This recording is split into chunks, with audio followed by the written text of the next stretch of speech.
We back, man, with another dope interview. TM Interviews, man. Y'all give it up, man. Make sure y'all like, subscribe, comment, do all that type of stuff. This show is sponsored by Holy Water All Natural Products, WHOLEE water.com. Make sure y'all check it out. Get you some sea moss and all that type of stuff. But anyways, man, we got some special guests in the building, man. Who we got in the building? Yes, sir. Y'all already know what it is, man. It's your boy, Don Shad, CEO, Money Train Association, LLC. Yeah, Definitely, most definitely, man. It's your boy on Waterfly guy, Mr. Righteous, and man, Vice President of Money Train in that bit, yeah.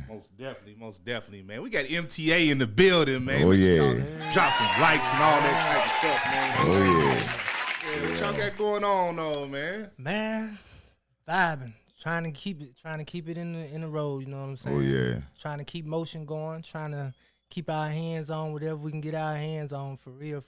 Oh yeah. What's up? That's what we like to see. That's what we like to see. Oh yeah. So a little bit of background. Y'all can individually do it. Just something about yourself. You know, a little bit of background so that people know who we talking to.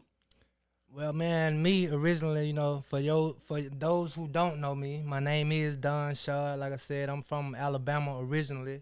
Okay. I moved here to Kentucky 6 years ago, and man, it's been nothing but love. You know what I'm saying? I started my record label in 2012, which at first it wasn't really even a record label.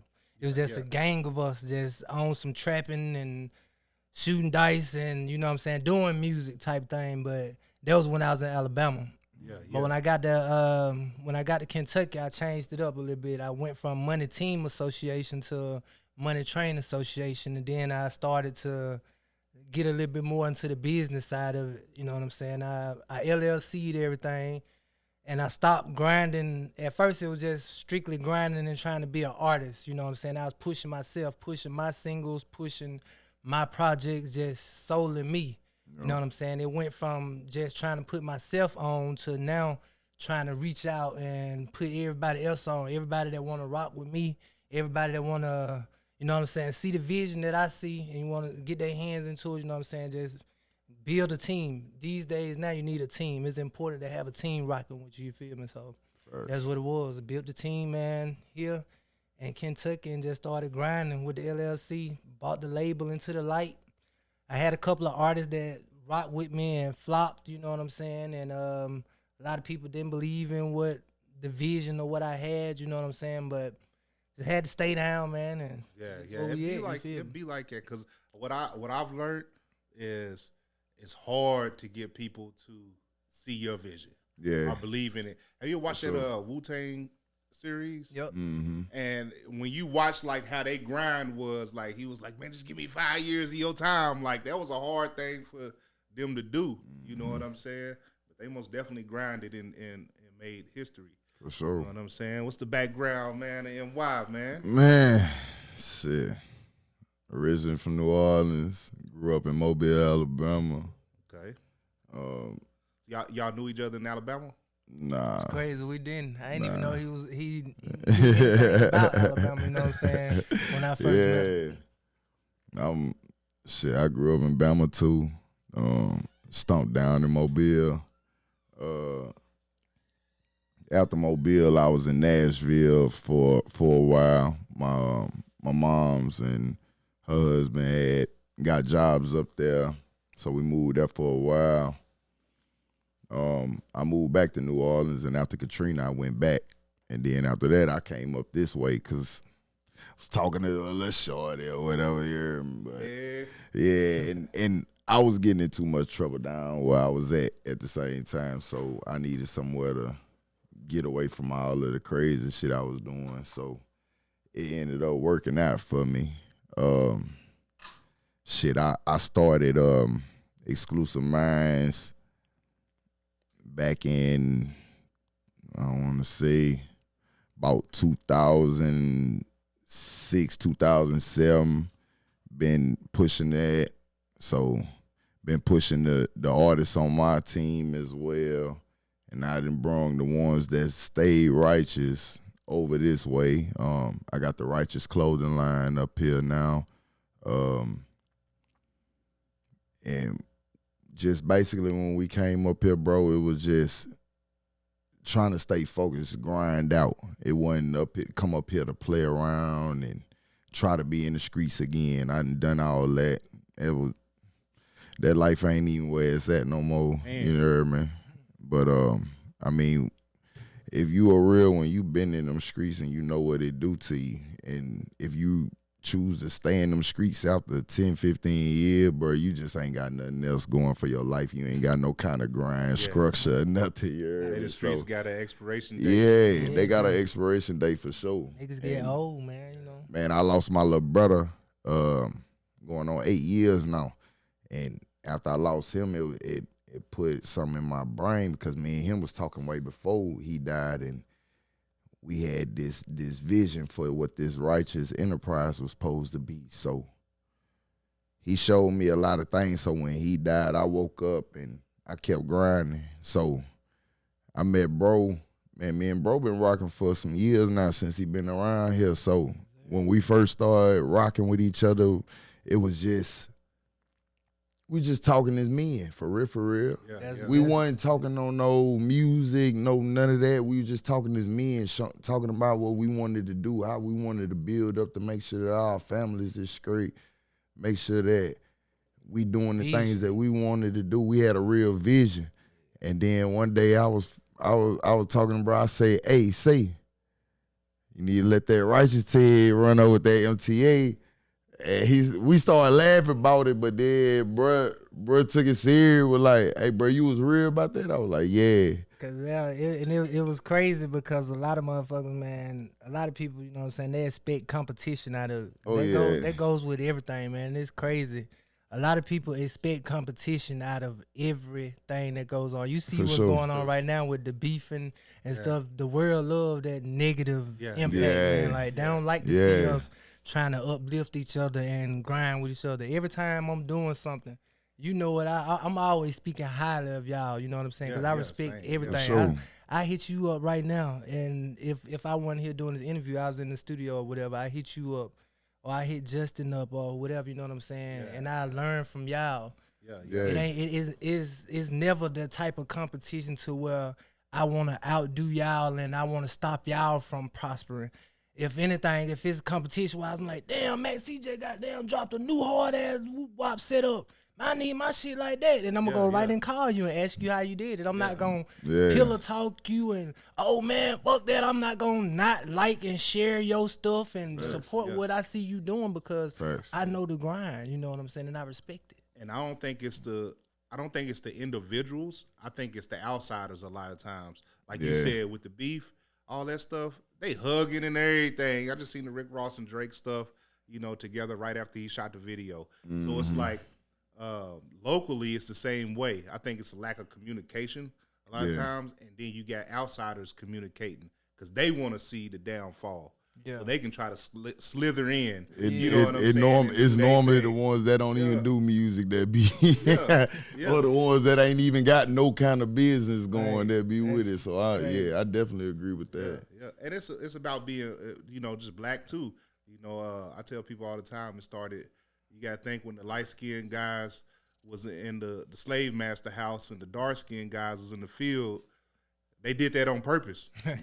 You know what I'm saying? They did that on purpose. They was playing a game to make them hate on each other. That Jim Crow you know era. What I'm saying? So so that just carries on till now. You know, we still see the light skin jokes and all that type stuff. You know, we still see them. It still comes around. We still see them. But being here in BG,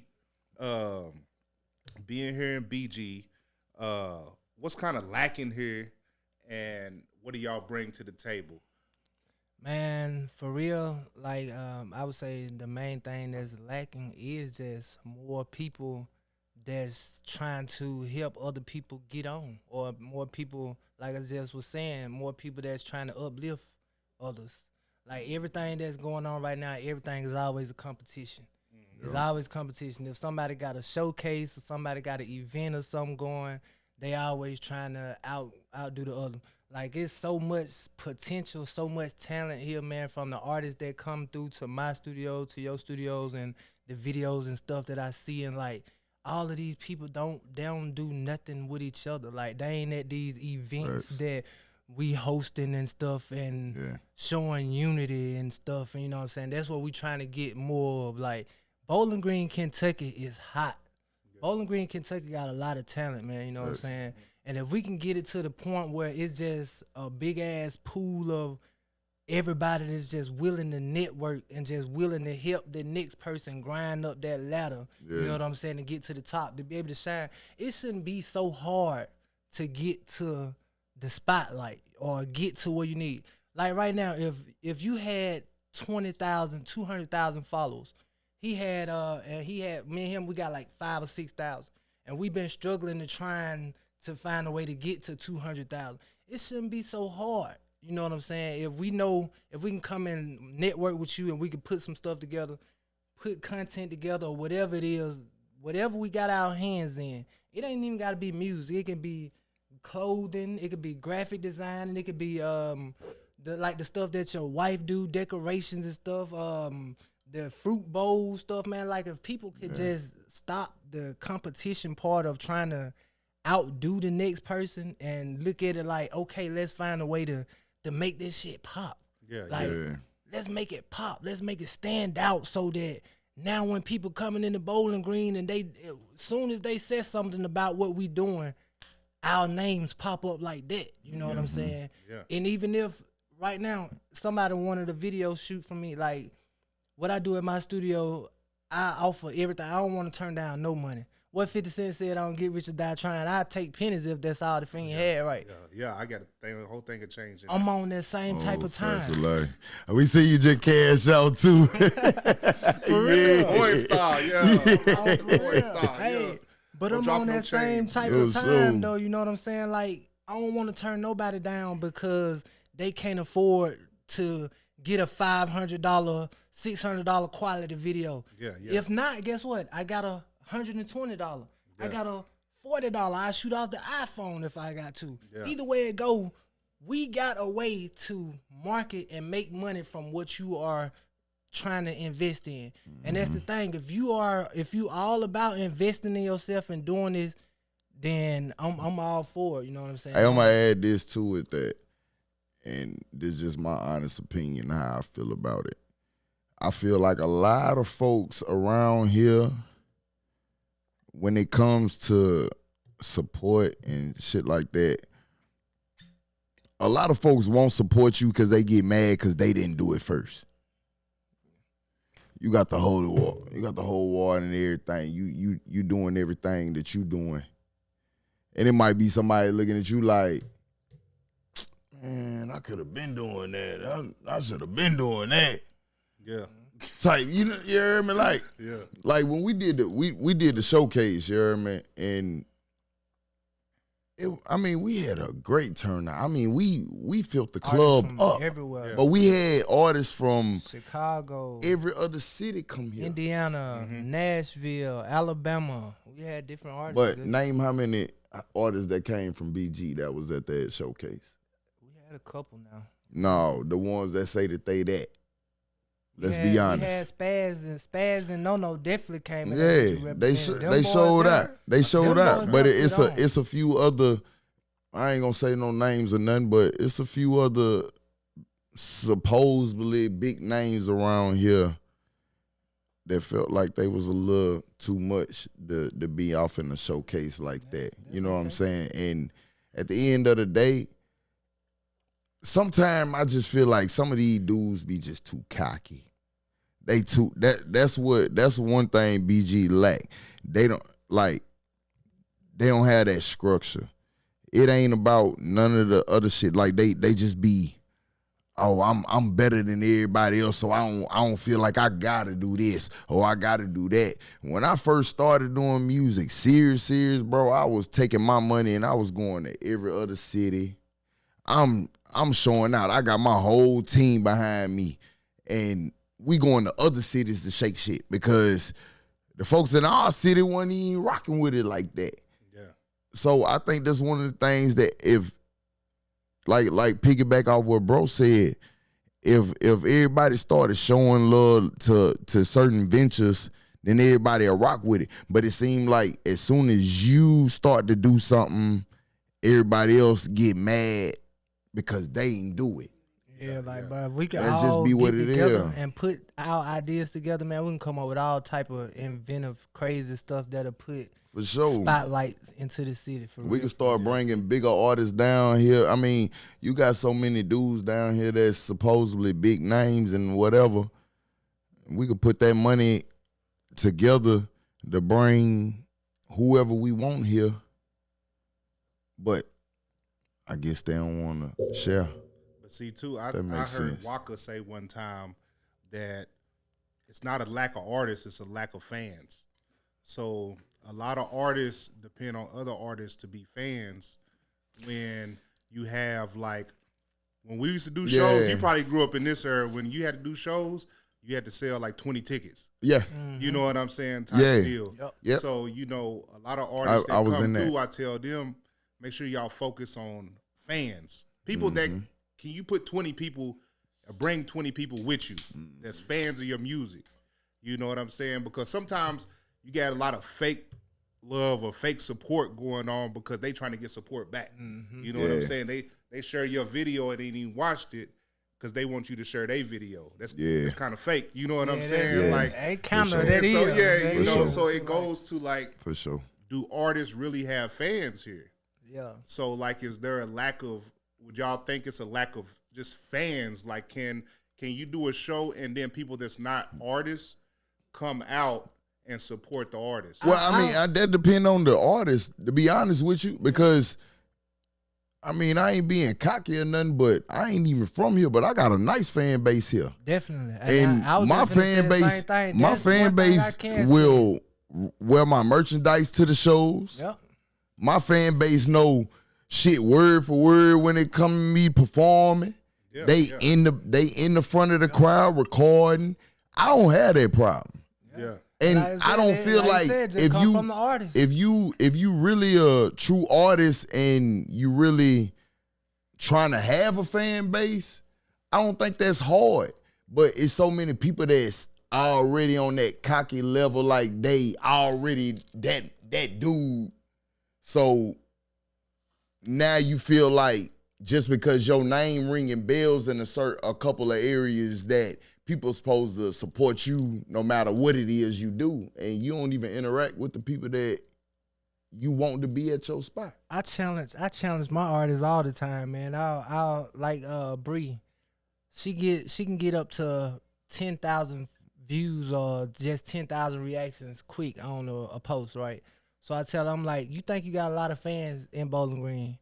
I said, go outside right now. I bet you $20. Go outside right now. The first person that we see, ask them, do they know you or know your music? And they gonna say no. Mm-hmm. You know what I'm saying? But the fan base still is strong because we got people that we know and we got people that we talking to on a daily basis, people that we're reaching through what we're doing. You know what I'm saying? The fan base, it comes based off of what you do. You know what I'm saying? If you get on there and you react with these people, you selling merch, you got your links, you talking to people to just see the overall person that you is. Bowling Green fan base, man, is crazy. Like, my fan base is different from his.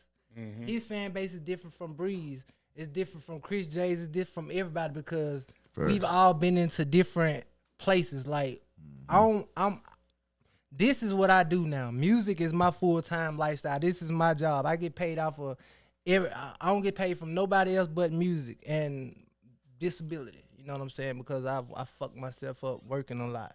I bust my ass working a lot. But as far as that, man, investing in the music and the fans itself, it comes from like just getting to know people. I've met so many people when I was first working and stuff and all these different factories and different stores and stuff that I worked at. Yeah. And like they still rock with me to this day. When I was first trying to real deal get on, I was in need of, I had a record label that was trying to help me distribute my music before I came to where I'm at now. And I needed $300. And I just got on Facebook, just a random post. My wife went off on me about it. You know what I'm saying? I got on because she felt like I was getting on there big and doing some big. It wasn't even that. You know what I'm saying? I had the $300, but I just didn't want to come out of the pocket to pay it at that time. Out of that, but I had a real deal fan that rocked with me, that I worked with.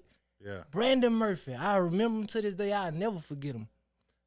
Asked me what I needed. I could have told him $800 probably. He would have sent it. I told him exactly what I needed though. I was honest. I needed $300 to get me to sign this. It was a record label in New York called Bentley Records.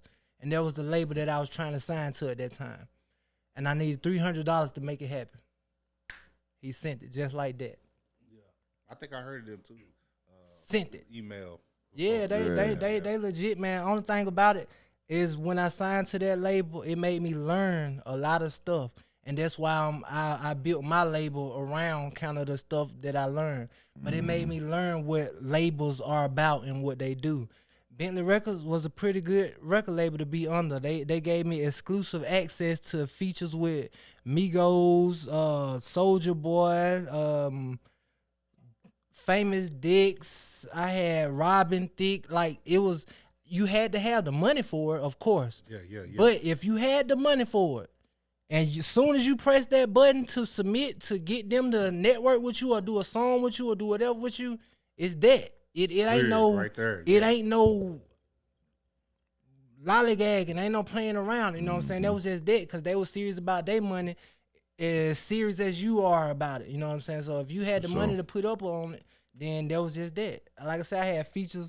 I couldn't afford it at the time. You know what I'm saying? I ain't ashamed to say that. You know what I'm saying? Nigga grinding harder to get where I'm at now. But back then when I was with that label, I was just trying to learn. I was trying to learn the distribution and learn all this and that. And like now I could offer that to other artists. So if artists that come to work with me and stuff and they want to get their music distributed, I got a distribution platform right now. You know what I'm saying? My homeboy in South Carolina, he paid for. He's a rich guy. He ain't just a rich guy, but he got money. Yeah. He paid for his own way to be able to do the same thing that DistroKid and TuneCore and all of them do. And I was signing his label, you know what I'm saying, before I signed to Bentley Records. But he built the way to be able for now that I can offer I can offer him or any other artist that need distribution. If I want to, I could do it for free, but I don't do it for free because it takes time to set it up and shit. But I do a one-time fee to set it up for an artist, and I get them the rundown, and I get them they log in and get them going. They ain't got to worry about DistroKid and TuneCore and all of that. They locked in, you know what I'm saying? Like, still get to the same spots. That's the thing, you know what I'm saying? I find ways and stuff that I can offer. Need to get to. Yeah. Talk about labels. What made you want to start your label? Like, from going from an artist, or did you start the label first before you became an artist? No, I started, like I said, in 2012. It was started as a label, just a group of guys, you know what I'm saying, rapping, doing music and trapping and all this and that. But eventually, I looked at it like, cause I was the strongest one that was doing the music. Everybody crowded around me with the music. Yeah. I had the videos. We was doing shows in strip clubs. We was selling out strip clubs. You can go look us up on Facebook and YouTube right now. Type in MTA Club Takeoff, Diamond Club Takeover. You know what I'm saying? My wife over there in the cut, she'll tell you, we was selling out shows, strip clubs and everything. You know what I'm saying? Like, we had the money. We had the strippers. We had the people. We had all of that. It wasn't nowhere that I can go where I ain't had 30 motherfuckers with me with MTA merch on. You know what I'm saying? Rocking out shows and shit. And like, I went hard as an artist back in my 20s. I'm 32 years old right now. You know what I'm saying? Back in my 20s though, when I was in college, I was a manager for Waffle House. I had 2 stores. I'm a young dude, man. You know what I'm saying? I'm in college. I got kicked out of college twice. I got kicked out of college twice because I was the biggest drug dealer on campus. Yeah. I ain't know what I wanted to do. I went to college playing basketball. I was a basketball player, but I felt like I was too fucking good to wear a red shirt. Yeah. So when I didn't want to wear the red shirt, I said fuck basketball, and I left that and I started riding with the frat boys. I pledged to fraternity, started partying with the girls, and started doing this and doing that. And then I was, like I said, I was trapping. Yeah. I was making so much money. I got kicked out of college 2 times, but I fought my way back in, man, and I eventually started to straighten up a little bit. I started working at Waffle House. You know what I'm saying? That's why I met my wife at. I was working at Waffle House. I was a manager. I had 2 stores, and that shit ran me for like 2 years. I made $81,000 a year. $81,000 a year at Waffle House. And shit, I was still in that motherfucker making money with them. And I was selling my bud and my pills out of the Waffle House. Yeah. And get a waffle and a ecstasy. Look, I could talk. Waffle on the side of ecstasy. Yeah. I could talk about this shit now because it's funny. You know what I'm saying? But back then, Smother covered in chunk. Yeah.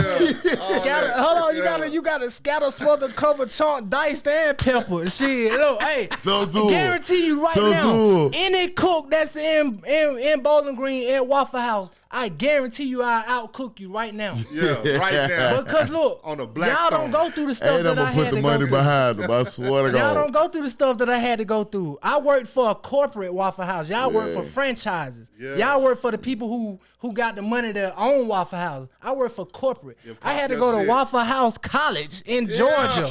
I spent the fucking week in Georgia at Waffle House University. Look it up if you think I'm lying. Yeah. Waffle House University. And where was it said? Who? Which one was it? There was Alabama? I was in Alabama. I had a store. I had a store. I had a store in Bessemer, Alabama, and Fairfield, Alabama. Bessemer, and I was helping. Hewittstown is the store that taught me everything. So basically, I was in 3 stores working 24/7. I ain't had no kids and stuff. You know what I'm saying? Me and my wife had just met. We was still on our young shit, but. Long story short, man, I had to boss up real quick and let that Waffle House shit, you know what I'm saying? It taught me a lot of shit about running a business in general. It taught me a lot of shit. Like I said, I got kicked out of college twice, but I went back and I finished and I got my degree. I got that business degree and I did my thing. So Waffle House taught me a lot of shit, man. I scammed their ass and ran off on them a couple of bands and shit here and there, but you know what I'm saying? We ain't gonna talk about that, but yeah. Oh yeah. So Oh yeah. You got other artists